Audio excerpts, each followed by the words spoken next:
दोस्तों, स्वामी विवेकानंद की किताब राजयोग मन के बंधन से आज़ाद होने का तरीका बताती है।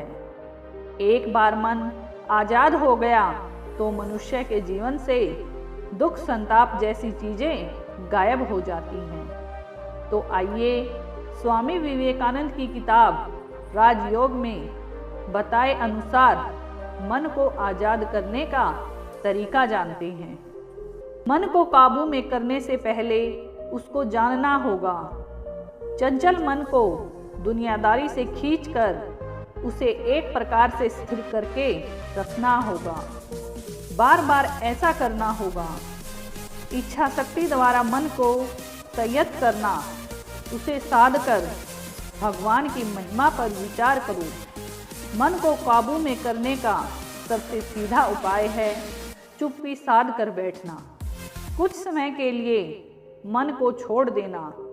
जहाँ वह जाना चाहे तुम पूरी दृढ़ता से सोचते रहो, मैं दर्शक हूँ, साक्षी हूँ, बैठे बैठे मन का डूबना उतरना देख रहा हूँ, मैं मन नहीं हूँ। इसके बाद अपने मन को देखो, सोचो मन से तुम बिल्कुल अलग हो। खुद को भगवान के साथ एकाकार रूप में सोचो।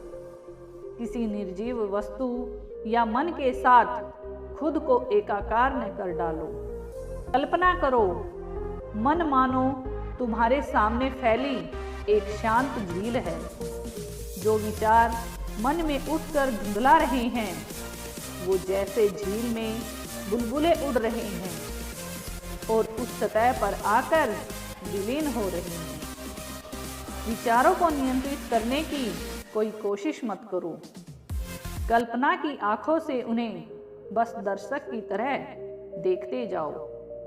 किस तरह वह बहा चला जा रहा है। तालाब में ढेला फेंकने पर जैसे पहले खूब जल्दी जल्दी तरंगे उठती हैं, इसके बाद तरंग की परिधि जितनी बड़ी होती है तरंग उतनी कम आती है। मन को भी इसी तरह छोड़ देने पर उसके विचारों की परिधि जितनी बड़ी होगी, मन में विचार कम उठेंगे। लेकिन हम इस प्रणाली को उलट देना चाहते हैं।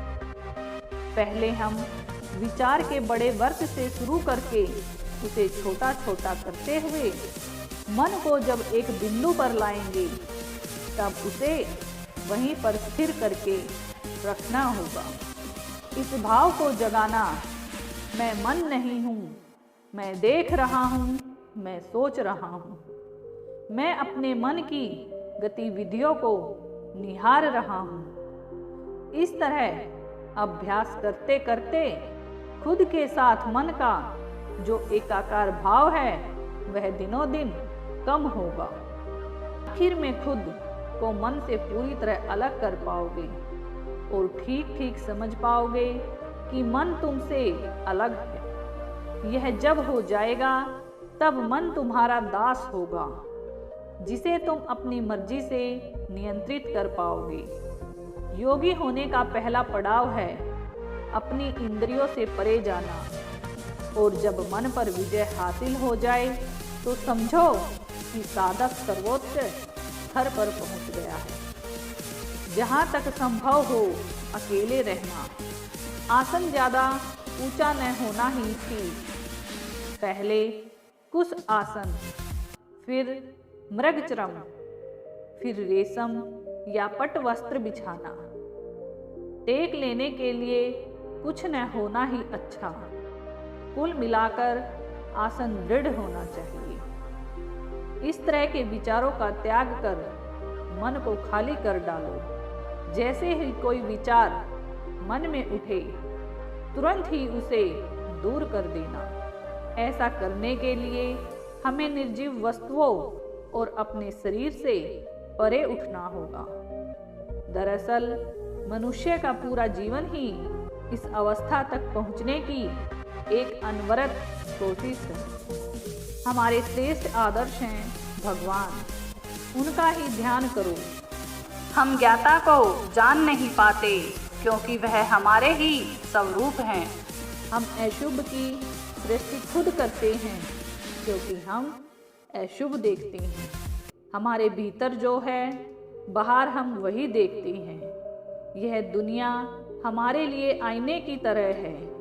यह छोटा शरीर हमारे द्वारा सृष्टि किया हुआ एक छोटा आईना है, लेकिन असल में सारी दुनिया ही हमारा शरीर है। इस बात का हमेशा ख्याल रखना होगा, तभी समझ पाओगे हम मरते नहीं या किसी को चोट नहीं पहुंचा सकते, क्योंकि जिसे चोट पहुंचाएंगे वह भी हम ही हैं। हमारा जन्म नहीं, मृत्यु भी नहीं।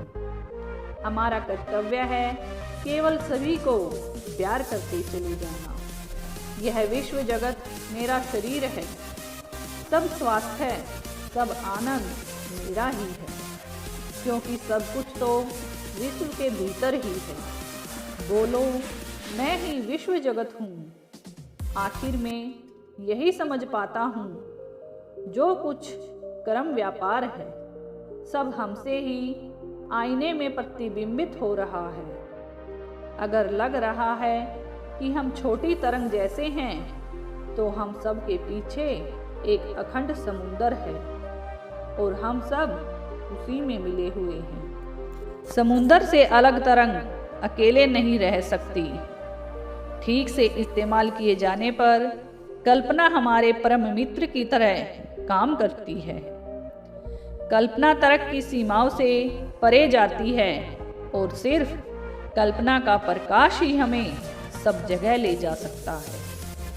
प्रेरणा हमारे भीतर से उठती है, इसीलिए हमें अपनी ही उच्चतर शक्तियों द्वारा खुद को अनुप्रेरित करना होगा।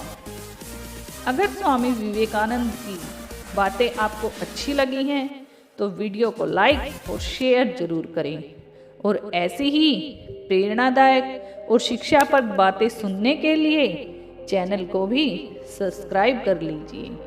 धन्यवाद।